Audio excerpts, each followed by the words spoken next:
Halo anak-anakku sekalian, ketemu lagi pada Maple Pastry Bakery. Kita masih bicara tentang diet ya.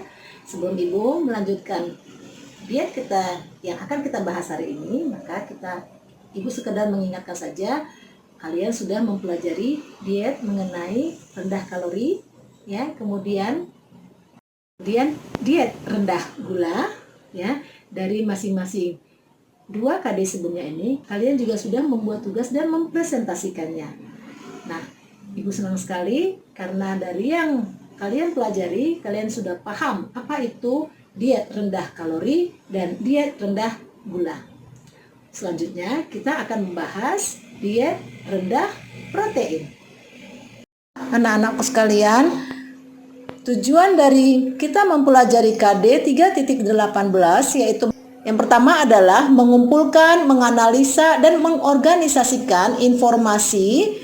Ya, lalu kalian juga diharapkan mampu mengkomunikasikan ide dan informasi serta merencanakan dan mengorganisasikan pastry dan bakery untuk diet rendah protein. Ya.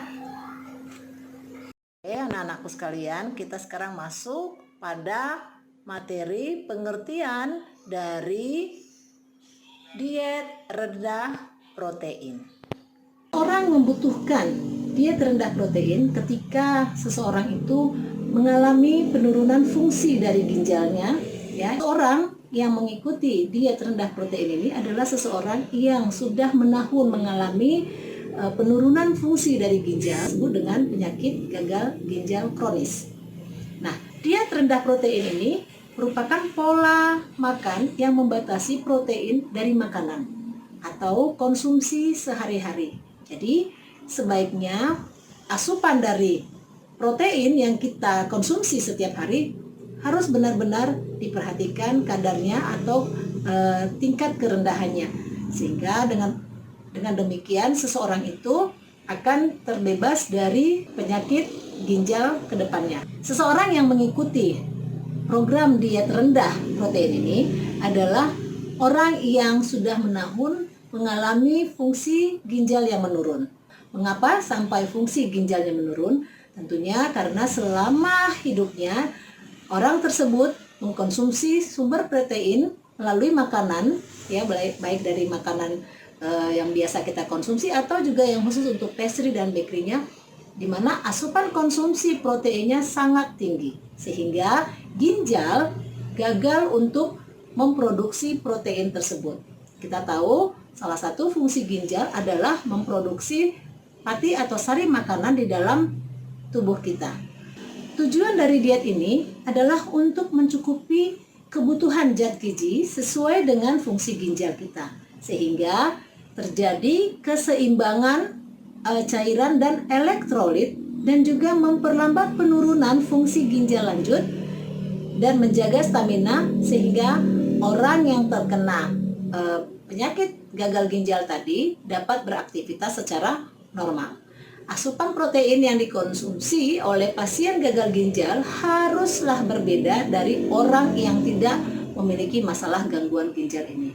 Nah, seperti kita ketahui, menurut Kementerian Kesehatan, asupan protein dalam 1 hari itu direkomendasikan bagi para penderita gagal ginjal hanya 0,6 gram per kilogram berat badannya.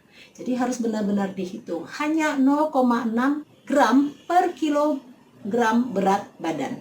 Nah, dari rekomendasi tersebut, maka usahakan agar 60% itu berasal dari protein hewani yang memiliki nilai biologis tinggi. Jadi bisa kita asup dari bahan makanan seperti telur, ya, daging, ya, itu dagingnya bisa daging ayam, daging sapi, ikan, dan juga dari susu. Klasifikasi pastry bakery untuk diet rendah protein apa saja? Mari kita lihat. Seperti klasifikasi dari Ibu mencontohkan di sini ada base cookies. Nah, kita lihat dari puff pastry-nya.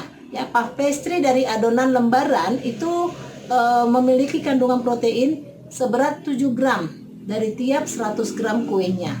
Jadi produk ini sangat menggunakan jenis pastry yang rendah protein. Kemudian kita contohkan seperti untuk egg tart ya. Egg tart yang original itu memiliki kandungan protein hanya 5,1% per porsinya.